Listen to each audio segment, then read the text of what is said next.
These are the new metal releases for July 3rd, 2026. Another packed week spanning black metal, gothic metal, stoner doom, atmospheric doom, speed metal, and a few surprising discoveries from around the world.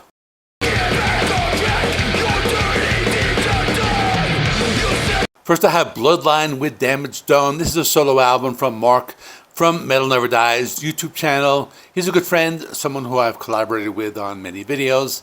The album was released on July 1st, 2026, and you can find it on Bandcamp. I have a link in the video description. So, first, the information taken from the Bandcamp page. It's the second solo album by Mark Arura.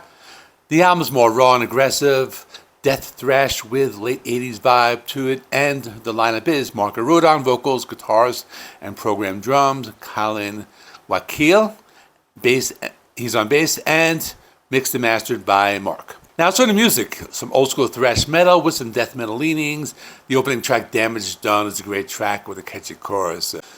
You set me up to fail, and now the damage is done. I really like that. That's like a super catchy song. I really like that one. On the second track, very fast and aggressive. It shows off the harder edges of the band. In the third track, Enemies Like You, has some awesome melodic lead guitar work. I like the guitar solo on that one. The entire album has 7 tracks. It's about 30 minutes long. A lot of influence from classic Slayer and Sepultura, and I hear some modern thrash like Power Trip and Enforcer. Definitely check it out. And again, the Bandcamp link is in the video description.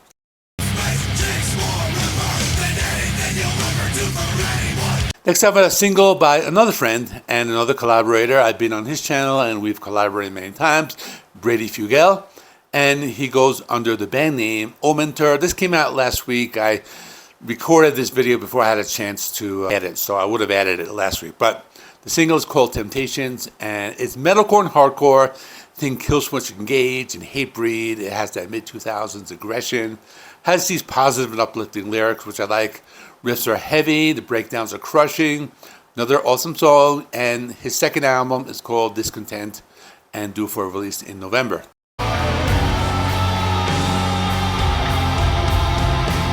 Next is Todomal with Graveyards of Joy, out July 3rd on Season of Mist. Todomal are an Anglo-Spanish atmospheric doom metal project conceived in 2020 by Christopher B. Wildman and Javier Fernandez Mila, 2 veteran multi-instrumentalists from the Spanish underground scene. It's the third album and the closing chapter in a trilogy that began with Ultra Crepidarian in 2021 and continued with The Greater Good in 2023, the latter of which landed on several year-end lists and sold through its initial pressing, which is the kind of music that's pretty much no small thing, or no small feat. I guess that's the right way to say it. This album was written in solitude following personal tragedy, and that context comes through in every corner of the record. 9 tracks of slow-burning, widescreen doom, and it draws from traditional doom metal, space rock, other kind of classical music, and cinematic soundscapes, something like Pink Floyd and Catatonia, and there's some Ennio Morricone strings drifting through the mix. There's Hammond organ, folk moments, heavy riffs that's still in there. And it's all moving at a pretty slow pace of what the genre demands. The band has expanded to a 5-piece live ensemble since the early albums, with additional members bringing guitar, drums, and keyboards and vocals to the table. Now, I'll be honest with you, it's not treadmill music, it's not driving music, it's not background music for a party. It's rainy day music, headphones on, staring at the window, drinking some coffee, letting the atmosphere wash over you. If you're in the right mood for it, it delivers that experience. If you're not, it might be very slow for you, but this album gets 7.5 out of 10 from me.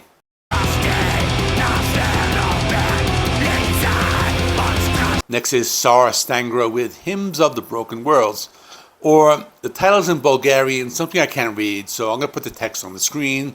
It says that, so if you can read it. This is pretty much very different than anything else I'll be talking about. Tsar Stangra is a Bulgarian folk and black metal band based in Quebec City, Canada, founded by Stanislav Stefanovsky. Originally as a solo project back in 2007 and expanded into a full band by 2016. Concept behind the whole project is an interesting one, preserving Bulgarian history, mythology, folklore, and language through extreme music, created thousands of kilometers from Bulgaria itself.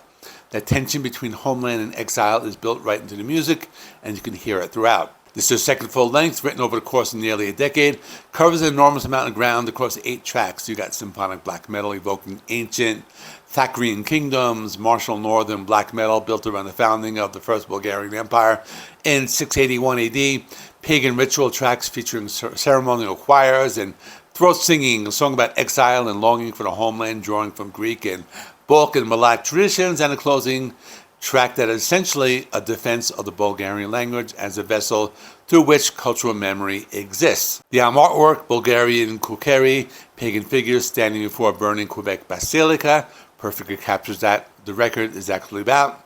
Now, I'll be honest with you, it's a strange one, doesn't fall in any single category. Rooted in black metal, but pulls in folk music, world music, orchestration, tribal percussions, chant, heavy metal, all in the same album, and it can be a little disorienting on first listen, but at the same time, it's what makes an interesting kind of record that reveals more of itself with each listen, and I think with some time, it could be a very good album, but for now, I'll give the album 8 out of 10 from me.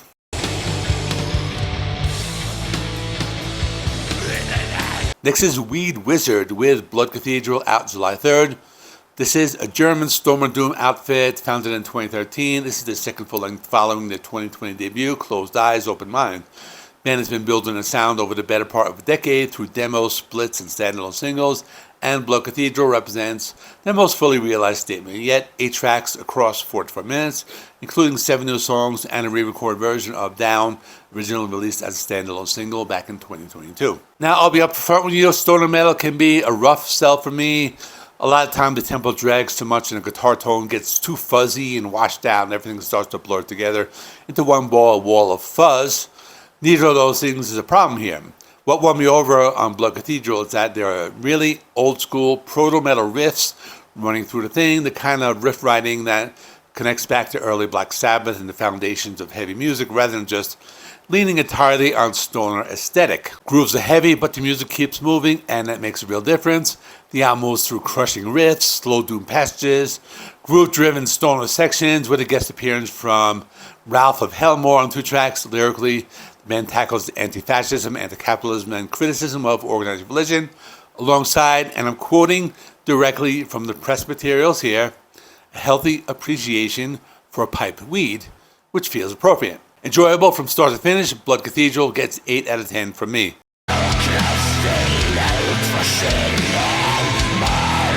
Next is Mortem with Mørketid, out July 3rd on Peaceful Records.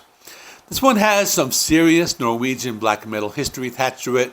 Mortem were originally formed back in 1989 by Marius Void and Steinar Sverd Johnson, making them one of the very first black metal bands to emerge out of Norway.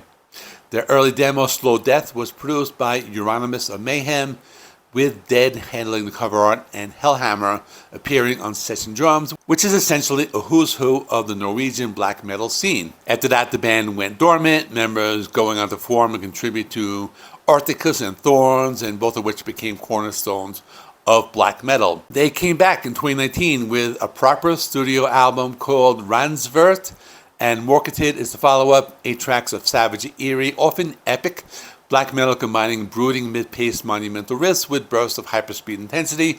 Hellhammer is back on drums. Sverd brings his unmistakable keyboard textures, and Marius Void handles vocals throughout. Now, raw black metal isn't really my thing. The production on a lot of records can be kind of hard for me to get into, but Mørketid is kind of easier to get into. The production at Top Room Studio gives you everything more clarity, there's more weight than the typical raw black metal recording, and the keyboards bring the whole thing to a new dimension. Void's vocals are a highlight, expressive, powerful, and kind of intelligible, at least when they sing in English. So this is the kind of black metal I can get into. It gets an 8 out of 10 from me.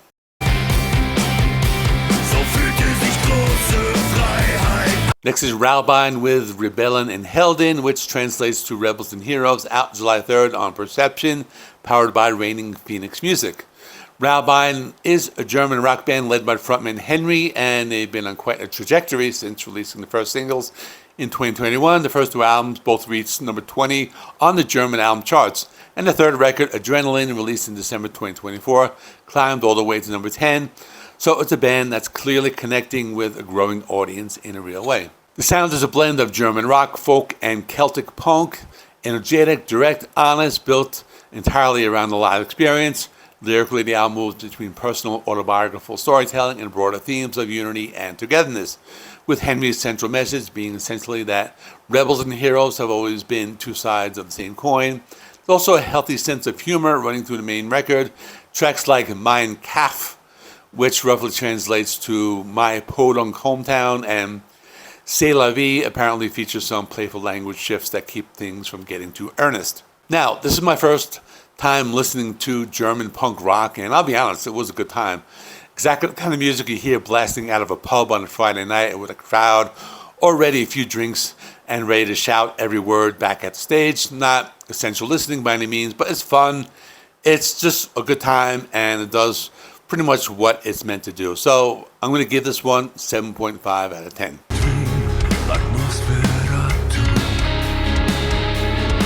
Okay, now I have one of the more anticipated albums. I probably could have done a full review of this one, but it's Moonspell with Far From God, out July 3rd on Napalm Records.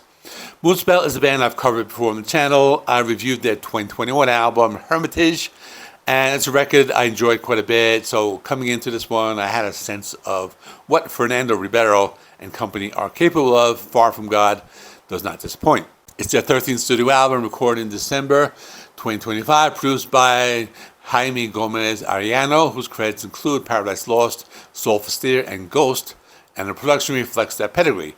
It's luminous, it's dark, it's warm, it has this texture, and it just runs across 8 tracks and 42 minutes. What immediately struck me about this one compared to Hermitage is how much further it leans into that post-punk and Gothic territory. Influences are pretty clear throughout. You can hear Bauhaus in the atmosphere, Joy Division in the cold brooding undercurrent, and Sisters of Mercy in that dramatic Gothic grandeur of it all. But also pulls some heaviness here. You hear some typo negative at some of their darkest and most romantic moments, and that combination is exactly where Moonspell have always been most convincing. The band themselves are describing it as Gothic metal anthem, which is a bold claim, but having spent some time with it, I can hear what they mean.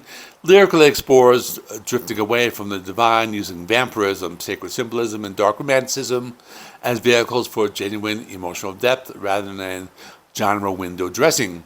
So I thought it was a strong Gothic metal album. Far From God gets 8.5 out of 10 for me.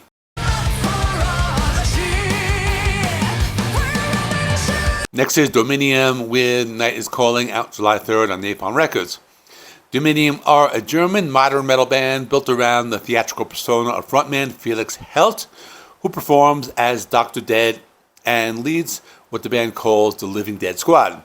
The whole thing is this horror-centric, zombie-fueled universe translated into arena-ready theatrical metal.